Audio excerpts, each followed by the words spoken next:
হযরত মাওলানা আজিজুর রহমান হুসাইনী সাহেব দামাত বারাকাতুহুম তাশরীফ এনেছেন। সুন্দর বয়ান করবেন, আপনারা ধৈর্য সহকারে বসেন। আল্লাহ তাআলা ইতিপূর্বে যত নবী পাঠাইছেন, কোন নবী পাঠাইছেন কোন একটা দেশের জন্য, কোন নবী পাঠাইছেন কোন একটা সমাজের জন্য, কোন নবী আল্লাহ পাঠাইছেন কোন একটা গোত্রের জন্য। কিন্তু আমার আল্লাহ আমার নবীকে নির্দিষ্ট কোন জায়গার জন্য পাঠান নাই। আমার আল্লাহ আমার নবীকে তামাম জাহানের নবী বানায়া পাঠাইছেন। আল্লাহু আকবার। আরো জোরে বলেন আল্লাহু আকবার। মুসলমান, কেমন নবীর উম্মত আমরা হতে পেরেছি নিজেকে নিজে এখনো বুঝতে পারলাম না। কেমন নবীর উম্মত আমরা হতে পেরেছি। আমার নবী যতক্ষণ পর্যন্ত জান্নাতের মধ্যে প্রবেশ না করবে, অন্য কোনো নবীর আগে জান্নাতে যেতে পারবে না।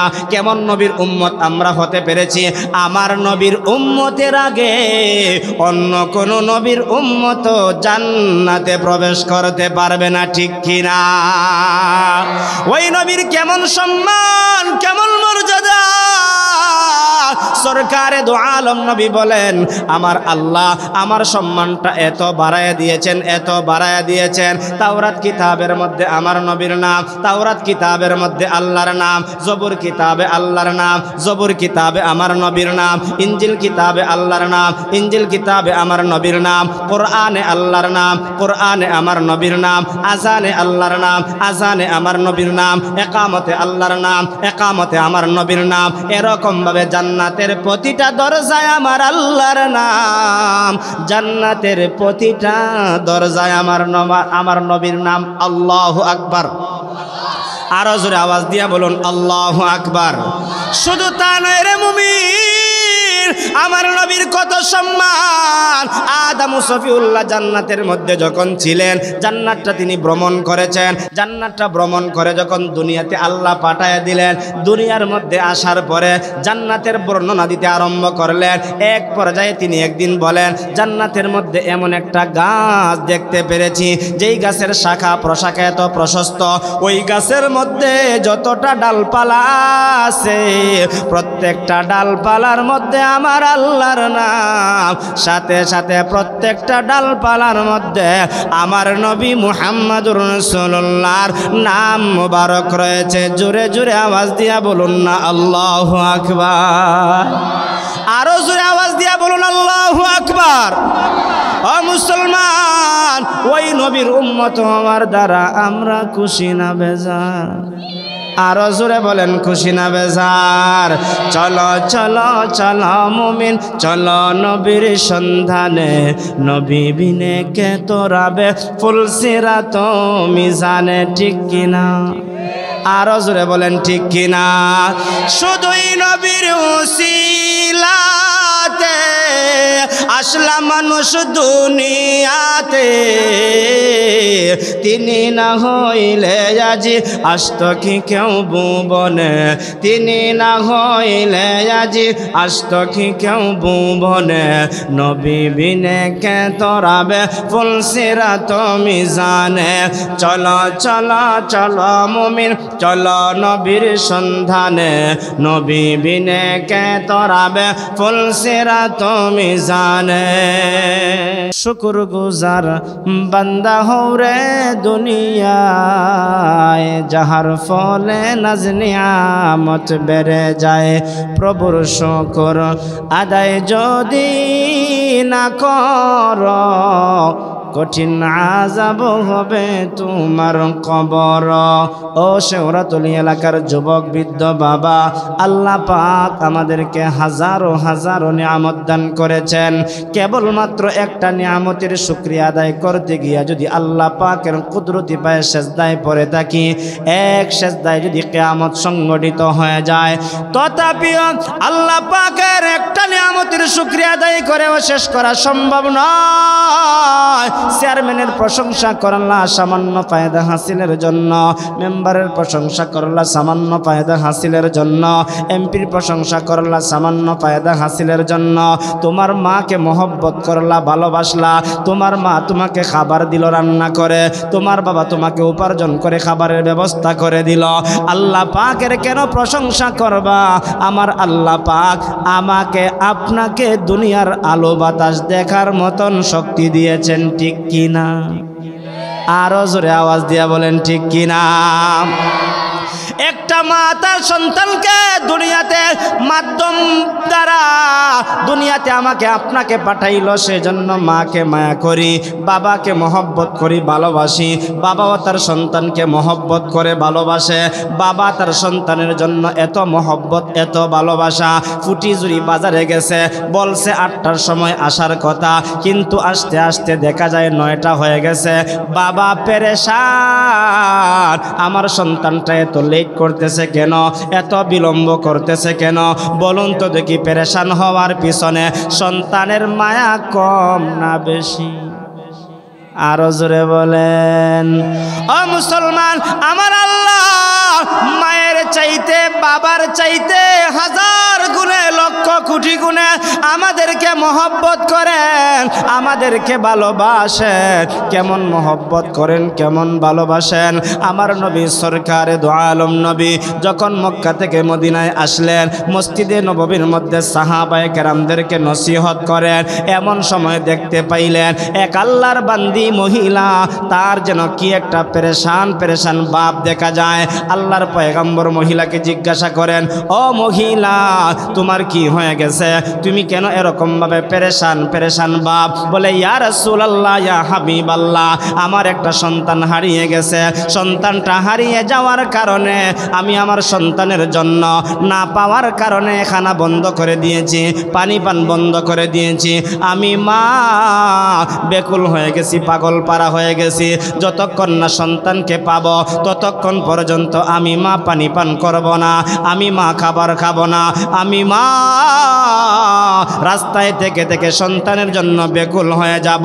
আল্লাহর পয়গম্বর ডাক দিয়া বললেন, মহিলা শুনো, ওই তো দেখলাম একটা সন্তান মসজিদে নববীর বারান্দায় দৌড়াদৌড়ি করতেছে।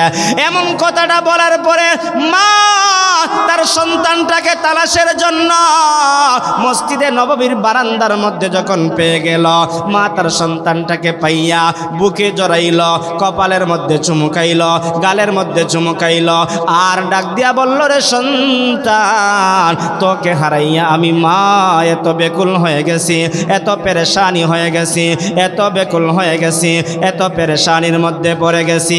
এই দৃশ্যটা আমার নবীজি দেখেছেন।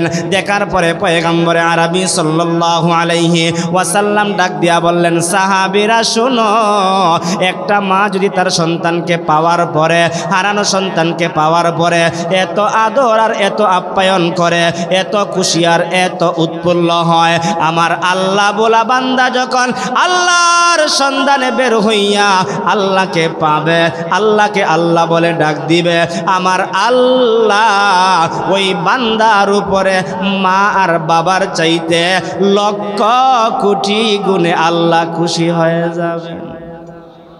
সুবহানাল্লাহ আসেনি? আরো জোরে আওয়াজ দিয়া বলেন না সুবহানাল্লাহ। ও মুসলমান, আল্লাহ পাক আমাদেরকে মহব্বত করেন, আমাদেরকে ভালোবাসেন। যদি ভালো না বাসতেন, কত মানুষ না আল্লাহর নাফরমানি করে, কত মানুষ না আল্লাহর বিরুদ্ধে কথা বলে, কত মানুষ না আল্লাহকে জালিম বলে গালি দেয়। ওই মানুষটার খাবার বন্ধ করেন না, বাড়িঘর আল্লাহ তাআলা ধ্বংস করেন না। কেন করেন না? আল্লাহ পাকের একটা নাম হলো রহমান। রহমান নামের খাতিরে আমার আল্লাহ সবাইকে খাওয়ায়, সবাইকে পড়ায়, সবাইকে চলাফেরার ব্যবস্থা করে দেয়। তিনি হলেন আমার আল্লাহ। জুড়ে বলুন ঠিক কিনা? ওই আল্লাহ পাকের মায়া, ওই আল্লাহ পাকের ভালোবাসা প্রতিটা মুমিনের অন্তরের ভিতরে জাগ্রত হোক। আমরা চাই কি চাই না? আরো জোরে বলেন, চাই কারা কারা? হাত তুলে আল্লাহরে দেখাই। নারায়ে তাকবীর। আরো জোরে নারায়ে তাকবীর। কোরআন সুন্নাহর আলো, কোরআন সুন্নাহ যেখানে, নারায়ে তাকবীর। ও মুসলমান, আল্লাহর জন্য আল্লাহকে বললাম, আল্লাহ আপনি বড়, আপনার চাইতে বড় কেউ নাই। আমার ব্যবসা বড়, ব্যবসার চাইতে আল্লাহ বড়। চাকরি বড়, চাকরির চাইতে আমার আল্লাহ বড়। দুনিয়ার ধন সম্পদ বড়, তার চাইতে আমার আল্লাহ বড়। আল্লাহ বড়র চাইতে আর কেউ নাই। অতএব প্রশংসা পাওয়ার যোগ্য কে? আরো জোরে বলেন কে? ও মুসলমান, ওই আল্লাহর পরিচয় দুনিয়ার মানুষের কাছে পৌঁছায় দেওয়ার জন্য আমার আল্লাহ দুনিয়াতে লক্ষাধিক নবী রাসূল প্রেরণ করেছেন। আমরা জানি আদম আলাইহিস সালাতু ওয়াস সালাম আল্লাহর পরিচয় মানুষের কানে পৌঁছায় দিয়েছেন। নূহ আলাইহিস সালাতু ওয়াস সালাম আল্লাহর পরিচয় মানুষের কাছে পৌঁছায় দিয়েছেন। হযরত ইব্রাহিম খলিলুল্লাহ আল্লাহর পরিচয় মানুষের কানে পৌঁছায় দিয়েছেন। মুসা কালিমুল্লাহ আল্লাহর পরিচয় মানুষের কানে পৌঁছায় দিয়েছেন। ঈসা রূহুল্লাহ আল্লাহর পরিচয় মানুষের কান পর্যন্ত পৌঁছায় দিয়েছেন। আমার নবী, আপনার নবী, দু জাহানের সরদার নবী মানুষদেরকে আল্লাহর পরিচয় দিছেন কি দেন নাই? আরো জোরে বলেন। যদি নবীজি আল্লাহর পরিচয় মানুষের কাছে না দিতেন, শেওড়াতলা এলাকায় মসজিদ হতো, মাদ্রাসা হতো, আপনার মুখে দাঁড়িয়ে আসতো, মাথায় টুপি দিতেন, আপনার নাম আব্দুর রহমান হতো, আব্দুল করিম হতো। না না না, আল্লাহর পরিচয় নবী দেওয়ার কারণে আমরা একান পর্যন্ত আল্লাহ প্রেমিক হতে পেরেছি, নবী প্রেমিক হতে পেরেছি, ইসলাম প্রেমিক হতে পেরেছি। জুড়ে বলুন ঠিক কিনা? ও মুসলমান, আল্লাহকে মহব্বত করে, নবীকে মহব্বত করে, ইসলামকে মহব্বত করে, কোরআনকে মহব্বত করে হায়াতের জিন্দেগি আমরা কাটাইতে চাই কি চাই না? ইসলামকে একদল মহব্বত করে, আরেকদল ইসলামের বিরুদ্ধে কথা বলে। একদল কোরআনকে মহব্বত করে, আরেকদল কোরআনের বিরোধিতা করে। একদল আল্লাহর নবীকে মহব্বত করে, আরেকদল আল্লাহর নবীর বিরুদ্ধে কথা বলে। একদল আল্লাহকে মহব্বত করে, আরেকদল আল্লাহকে জালিম বলে গালি দেয়। হক আর বাতিলের দ্বন্দ্ব ইসলামের শুরুলগ্ন থেকে ছিল, পৃথিবীর শুরুলগ্ন থেকে ছিল, এখনো আছে, কিয়ামত পর্যন্ত থাকবে। তবে আমরা কোরআনের সৈনিক হয়ে, আল্লাহ প্রেমিক হয়ে, নবী প্রেমিক হয়ে জীবন কাটাইতে চাই কি চাই না? আরো জোরে বলেন, চাই কি চাই না? আমার নবী মুহাম্মদুর রাসূলুল্লাহ সাল্লাল্লাহু আলাইহি ওয়াসাল্লামকে আমার আল্লাহ দুনিয়াতে পাঠাইলেন। আল্লাহ তাআলা ইতিপূর্বে যত নবী পাঠাইছেন, কোন নবী পাঠাইছেন কোন একটা দেশের জন্য, কোন নবী পাঠাইছেন কোন একটা সমাজের জন্য, কোন নবী আল্লাহ পাঠাইছেন কোন একটা গোত্রের জন্য। কিন্তু আমার আল্লাহ আমার নবীকে নির্দিষ্ট কোন জায়গার জন্য পাঠান নাই। আমার আল্লাহ আমার নবীকে তামাম জাহানের নবী বানায়া পাঠাইছেন। আল্লাহু আকবার। আরো জোরে বলেন আল্লাহু আকবার। ও মুসলমান, কেমন নবীর উম্মত আমরা হতে পেরেছি নিজেকে নিজে এখনো বুঝতে পারলাম না। কেমন নবীর উম্মত আমরা হতে পেরেছি। আমার নবী যতক্ষণ পর্যন্ত জান্নাতের মধ্যে প্রবেশ না করবে, অন্য কোনো নবীর আগে জান্নাতে যেতে পারবে না। কেমন নবীর উম্মত আমরা হতে পেরেছি। আমার নবীর উম্মতের আগে অন্য কোনো নবীর উম্মত জান্নাতে প্রবেশ করতে পারবে না, ঠিক কিনা? ওই নবীর কেমন সম্মান, কেমন মর্যাদা। সরকারে দু আলম নবী বলেন, আমার আল্লাহ আমার সম্মানটা এত বাড়ায় দিয়েছেন, এত বাড়ায় দিয়েছেন। তাওরাত কিতাবের মধ্যে আমার নবীর নাম, তাওরাত কিতাবের মধ্যে আল্লাহর নাম, জবুর কিতাবে আল্লাহর নাম, জবুর কিতাবে আমার নবীর নাম, ইনজিল কিতাবে আল্লাহর নাম, ইনজিল কিতাবে আমার নবীর নাম, কোরআনে আল্লাহর নাম, কোরআনে আমার নবীর নাম, আজানে আল্লাহর নাম, আজানে আমার নবীর নাম, একামতে আল্লাহর নাম, একামতে আমার নবীর নাম। এরকম ভাবে জান্নাতের প্রতিটা দরজায় আমার আল্লাহর নাম, জান্নাতের প্রতিটা দরজায় আমার নবীর নাম। আল্লাহু আকবার। আরো জোরে আওয়াজ দিয়া বলুন আল্লাহু আকবার। শুধু তা নয় রে মুমিন, আমার নবীর কত সম্মান। আদম ও সফিউল্লাহ জান্নাতের মধ্যে যখন ছিলেন, জান্নাতটা তিনি ভ্রমণ করেছেন। জান্নাতটা ভ্রমণ করে যখন দুনিয়াতে আল্লাহ পাঠায় দিলেন, দুনিয়ার মধ্যে আসার পরে জান্নাতের বর্ণনা দিতে আরম্ভ করলেন।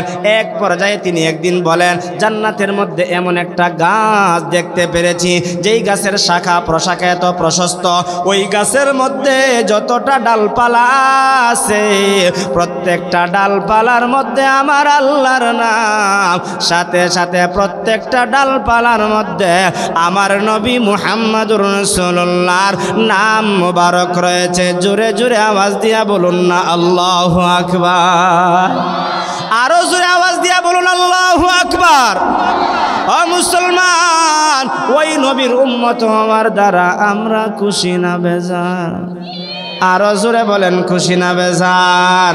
চলো চলো চলো মুমিন, চলো নবীর সন্ধানে, নবী বিনে কে তোরাবে ফুলসিরাত মিজানে, ঠিক কিনা? আরো জোরে বলেন ঠিক কিনা? শুধুই নবীর উসিলাতে আসলাম মানুষ দুনিয়াতে, তিনি না হইলে আজি আসত কি কেউ ভুবনে, তিনি না হইলে আজি আসত কি কেউ ভুবনে, নবী বিনে কে তোরাবে ফুলসিরাত মিজানে। চলো চলো চলো মুমিন, চলো নবীর সন্ধানে, নবী বিনে কে তোরাবে ফুলসিরাত মিজানে। খুদার জ্বালায় নবীজি মুর বেঁধেছিলেন পেটে পাথর, তারপরেও কত মারা মারল তাকে দুশ্মনে, তারপরেও কত মারা মারল তাকে দুশ্মনে, নবী বিনে কে তোরাবে ফুলসিরাত মিজানে। চলো চলো চলো মুমিন, চলো নবীর সন্ধানে, নবী বিনে কে তোরাবে ফুলসিরাত মিজানে। এমন এতিম নবী আমার, পিতা মাতা নাই যে তাহার, দুরুদ পর স্মরণ কর প্রথম কাঠি কাফনে, নবী বিনে কে তোরাবে ফুলসিরাত মিজানে। জোরে আওয়াজ দিয়া বলুন ঠিক কিনা? আরো জোরে আওয়াজ দিয়া বলুন ঠিক কিনা? ওই নবীর ভালোবাসা, ওই নবীর মহব্বত আমার আপনার অন্তর জাগ্রত হোক, আমরা চাই কি চাই না? ওই নবীর বিরুদ্ধে যদি কোনো জালেম আমার নবীর বিরুদ্ধে কথা বলে, তার বিরুদ্ধে আমাদেরকে রুখে দাঁড়ানো দরকার আছে না নাই? আরো জোরে বলুন আছে না নাই? আমার নবীর বিরুদ্ধে যেই কথা বলবে, ওই জালেমের জায়গা বাংলার জমিনে হতে পারে। আরো জোরে বলুন পারে? এই জন্য আমরা সব সময় বলি, মানি না, মানব না, মানতে পারি না, আল্লাহ রাসূলের অবমাননা। মানি না, মানব না, মানতে পারি না, আল্লাহ রাসূলের অবমাননা। অবমাননাকারীরা, অবমাননাকারীরা রক্ষা পাবি না।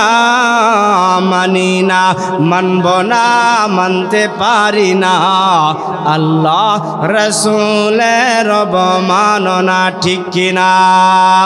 বিশ্ব নবীর উম্মতেরা নাও হাতে শমশির, খতম কর আবু জেহেলের নাতিপুতি শাগরিদ, নাস্তিকদের আস্তানাতে, নাস্তিকদের আস্তানাতে আগুন জ্বালাও না। মানি না, মানব না, মানতে পারি না, আল্লাহ রাসূলের অবমাননা। জুড়ে বলুন ঠিক কিনা? অতএব নবীর মহব্বত, নবীর ভালোবাসা নিয়া দুনিয়াতে থাকতে চাই, আখেরাতে নবীর ভালোবাসা নিয়া নবীর সঙ্গে জান্নাতের মেহমান হতে চাই, ঠিক কিনা? আওয়াজ দিয়া বলুন ঠিক কিনা? ওই নবী, আমাদের নবী যখন দুনিয়াতে আগমন করলেন, আমার নবীর হায়াতের জিন্দেগির বয়স ছিল 63 বছরের হায়াতের জিন্দেগি। এই 63 বছর হায়াতের জিন্দেগির ভিতরে আমার আল্লাহ তাআলা 40টা বছর মক্কায় নবীজির কাটায় দিলেন।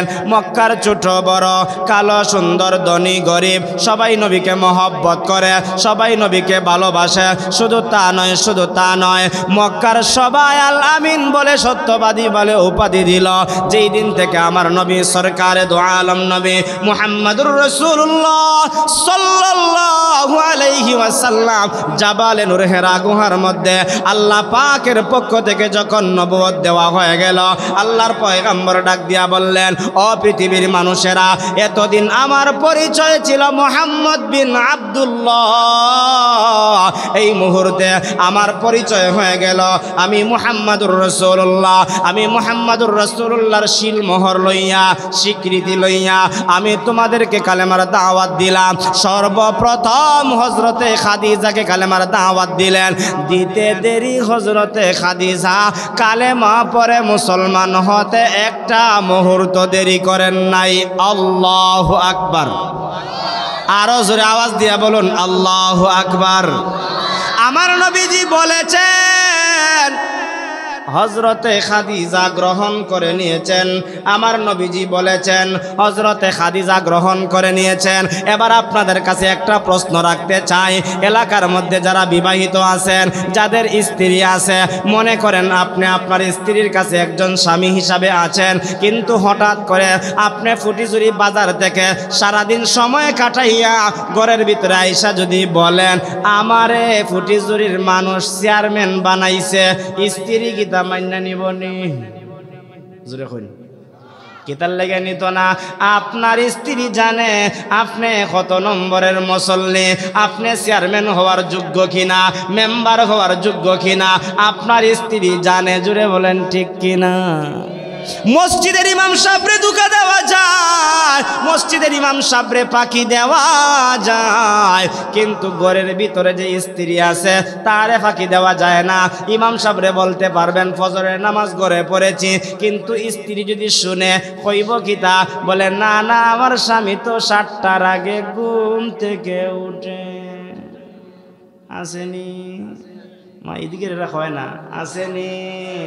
কিন্তু একজন যোগ্য স্বামী হওয়ার ক্ষেত্রে স্ত্রীর কাছে আমাকে আপনাকে যোগ্য স্বামী হিসাবে গড়ে তুলতে হবে।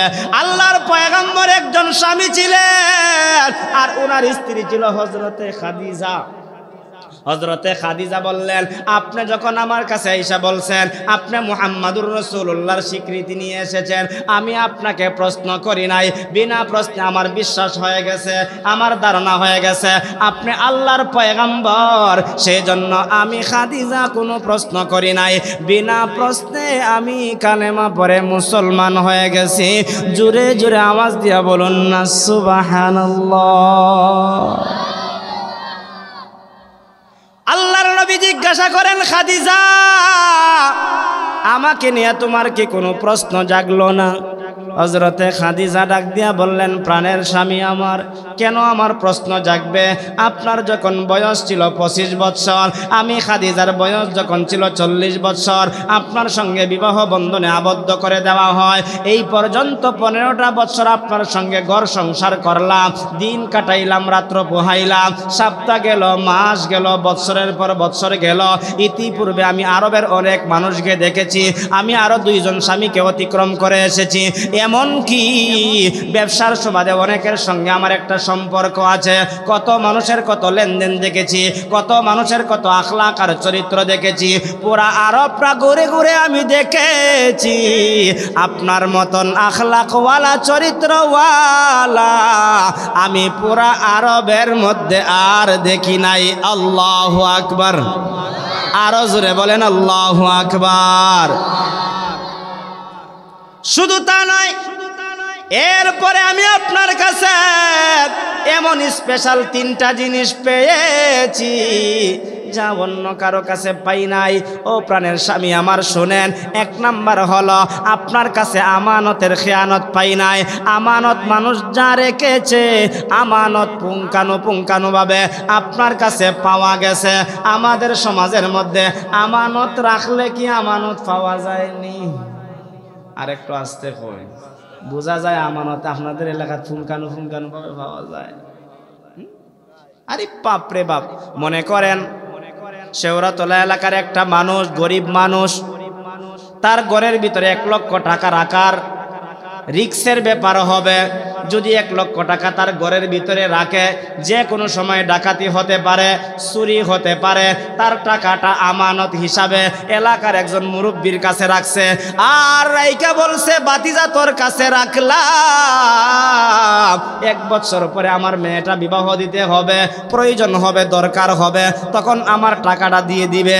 1 বছর পরে চাচা বাতিজার কাছে গিয়া কইছে, আমার টাকাটা দে। এ মুখ পুচ্চা কয়, টাকা আসেনি? আরো জোরে কই না আসেনি? কয় একবার কুচ্ছো চাচা, আর একবার কুজলে দেখো। দেখায় কয়টা দিয়া ফিনিশ করে দিন। আমার নবী সরকারে দু আলম নবী এমন একজন আমানতদার ব্যক্তি ছিলেন। আমার নবীর কাছে কাফেররা আমানত রাখত, বেদিন বেঈমানরা আমানত রাখত, খ্রিস্টানরা আমানত রাখত। বাবা তার সন্তানের কাছে আমানত রাখে নাই, সন্তান তার বাবার কাছে আমানত রাখে নাই। ওই আমানতটা আমার নবীকে বিশ্বস্ত মনে করে, আমানতদার মনে করে আমার নবীর কাছে রাখত। এমন আখলাকওয়ালা নবীর উম্মত আমরা হতে পেরেছি। আর আখলাকওয়ালা নবীর উম্মত হইয়া বিধবার কাঠের টেকা নিজের পকেট ঢুকাইতেছি। আসেনি? আস্তে দিকে কোন মনে হয় বিধবার খাট মনে হয় এলাকাত বাটা না 20টা আইলে 10টা পকেট আর 10টা বাটে, তার মানে আমানতের খেয়ানত হয়। গড়াইছে 20টা, 10টা বানায় দিছে, আর 10টা টাকা পকেটে ঢুকাই দিছে। তুমি তো আমানতের খেয়ানত করলা। তুমি কি জানো আল্লাহর দরবারে এটার হিসাব না দেওয়া পর্যন্ত হাসরের ময়দানে আল্লাহর কাছ থেকে বাঁচতে পারবে না। এই জন্য সব জায়গায় একটা কথা বলি, আমরা এমন দুর্নীতি দেখতে চাই না। কোরআন সুন্নাহ আছে যেখানে, আমরাও আসি শেখা। কোরআন সুন্নাহ নাই যেখানে, আমরাও নাই। কারণ যার ভিতরে কোরআন সুন্নাহ আছে তার ভিতরে ভয় আছে কার? আরো জোরে বলেন, আরো জোরে, আরো জোরে। কোরআন সুন্নাহ আছে যার ভিতরে, তার ভিতরে আল্লাহর ভয় আছে। এজন্য যার ভিতরে আল্লাহর ভয় আছে সে আমানতের খিয়ানত করতে পারে না। হযরতে খাদিজা বলেন, ও প্রাণের স্বামী আমার, আপনার কাছে 1 নম্বরে পাইলাম আপনি আমানতের খেয়ানত করেন না। 2 নম্বর হলো আপনার কাছে আরেকটা জিনিস পাইলাম, সেটা হলো আপনি ওয়াদা করলে ওয়াদার বরখেলাফ করেন না। জীবনে কি তা ওই রাস্তার লাইগে কত ওয়াদা শুনছেন? আমার মনে হয় যারা শুনতে আরম্ভ করেছিলেন শিশু অবস্থায়, যৌবনে পদার্পণ করেছেন, যেই সমস্ত বৃদ্ধ বাবারা এখন বৃদ্ধ হয়ে গেছেন, যৌবনকালে শুনেছিলেন রাস্তাটা কেমন হওয়ার কথা, এমন ওয়াদা করে ওয়াদার বরখেলাফ করে বাহুবল উপজেলার ভিতরে নাই। আরো জোরে কোন আছে না নাই? থাকলে কইবা, না থাকলে দরকার নাই। আছে না নাই? এমন দুর্নীতিবাজ আমরা দেখতে চাই। ধরাই নাকি তা জোরে কোন, এমন দুর্নীতিবাজ আমরা দেখতে। যে ব্যক্তি ওয়াদা করবে আমি আমার কাছে যা আসবে তহবিল থেকে সব কিছু আমি খরচ করব। আমরা তো দেখেছি অনলাইনের মাধ্যমে এই আল্লাহর বান্দা হযরতুল আল্লামা মাওলানা মুফতি আমজাদ হোসেন আশরাফি তিনি নির্বাচন করে তিনি এমনভাবে চেয়ারম্যান হয়েছেন, চেয়ারম্যানের যত টাকা আছে তা তো জনগণকে দেন, পকেটের মধ্যে যা আছে তাও জনগণের কাছে বিলীন করেন। এমন মানুষ যদি প্রতিটা ইউনিয়নে থাকতো, ইউনিয়নের ভিতরে কোনো রাস্তা খাসা থাকতো। আরো জোরে বলেন। বলে হুজুর রাজনীতি আরম্ভ করছেন। না না না, ওয়াদার বরখেলাফের কথা বুঝাইতে গিয়া, আমানতের খেয়ানত বুঝাইতে গিয়া কথাগুলো বললাম। আমরা তো নবীর উম্মত, আপনিও দাবি করেন নবীর উম্মত, নবীর উম্মত মনে করে আপনিও টুপি মাথায় দিলেন, পাঞ্জাবি পরলেন, কিন্তু নবীর উম্মতের আদর্শ যে পালন করলেন না। আপনি তো নবীর দরবারে আল্লাহ তাআলার কাছে আপনার চেহারা দেখাইতে পারবেন? অতএব যদি নবীর দরবারে চেহারা দেখাইতে হয়, আল্লাহর দরবারে দাঁড়াইতে হয়, তাহলে পুঙ্খানুপুঙ্খানুভাবে আমানতের খেয়ানত করা ছাড়া পুঙ্খানুভাবে আমানতদারি পালন করা দরকার আছে না নাই?